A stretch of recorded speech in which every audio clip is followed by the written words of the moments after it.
There will never be a point in your life where it's the right time to do a great thing. If you're waiting for that perfect moment, that perfect timing, it's not going to happen. You know what you have to do? You have to create the perfect time and the perfect opportunity and the perfect situation. So that a lot of people become comfortable. They stop growing. They stop wanting anything. They become satisfied. People getting ready to go to jobs that they don't like. Jobs that are making them sick. You see, when you're not pursuing your goal, you are literally committing spiritual suicide. When you have some goal out here that you're stretching for and reaching for that takes you out of your comfort zone, you'll find out some talents and abilities you have that you didn't know you have. When the messenger of misery visits you, what are you going to do? What will keep you in the game? There are things that you think you'll never need to know, that you may only need to know one time in your life, but that could save your life because you had that knowledge. Unless you attempt to do something beyond that which you've already mastered, you will never grow. What is it that you looked at some point in time and you decided that you couldn't do it, that you talked yourself out of it? You're waiting on your next door neighbor to make it happen for you. It may not happen. If you're waiting on your mother or your father, they may be so ancient in their thinking that they don't understand this opportunity that you have. And if you're waiting on them, it may never get done. You don't beg average people to be phenomenal. You don't beg good people to be phenomenal. You just are phenomenal, and you will attract phenomenal. What reason can you remember that you can call on, that you can reach on, that can make you get back up? Find that reason. If you're not where you are, if you're not where you want to be, if you don't have what you want to have, if you're not where you think you should be at this particular place, it has nothing to do with the system, but it has everything to do with the fact that you're not making the sacrifice. I want you to make that dream become a reality, because if you don't, you will be working for somebody else to make their dreams become a reality. Everybody is against you or don't believe in you no more.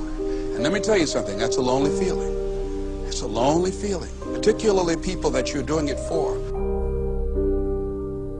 Most people take their greatness, take their ideas to the graveyard with them. Listen to me, if it was easy, everybody would do it.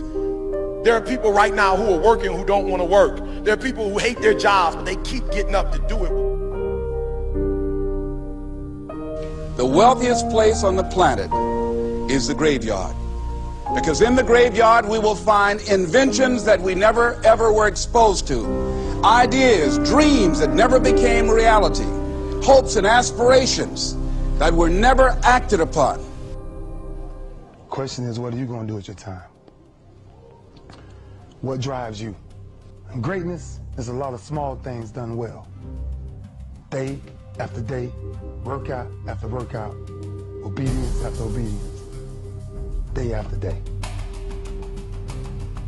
When things don't work out for you, when things happen that you could not anticipate, what are the reasons that you can think of that can keep you strong? You will never ever be successful until you turn your pain into greatness, until you allow your pain to push you from where you are to push you to where you need to be. Stop running from your pain and embrace your pain. Your pain is going to be a part of your prize, a part of your product. I challenge you to push yourself. See, it's easy to be on the bottom. It doesn't take any effort to be a loser. It doesn't take any motivation, any drive in order to stay down there on a low level. But it calls on everything in you. You have to harness your will to say, I'm going to challenge myself. I mean that what you did last week don't count.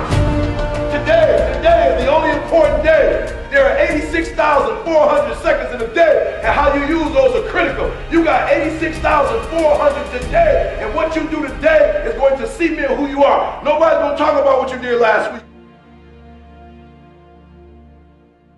That the biggest enemy you have to deal with is yourself. There's an old African proverb that says, if there's no enemy within, the enemy outside can do us no harm.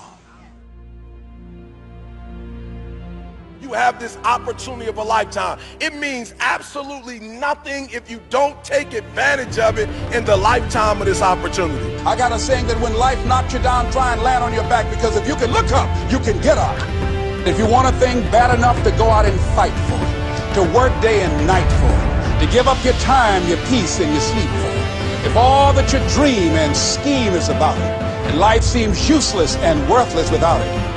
See, it's time now. If you want to make this your decade, you've got to start saying yes to your life. You've got to start saying yes to your dreams, yes to your unfolding future, yes to your potential, as opposed to saying no. When you die, die on E. Leave no dream left behind, guys. Leave no opportunity left behind. When you leave this earth, accomplish every single thing you can accomplish. Listen to me, you're going to be here one day, but you'll never get here if you give up, if you give in, if you quit. And finally, guys, you got to want to succeed as bad as you want to breathe.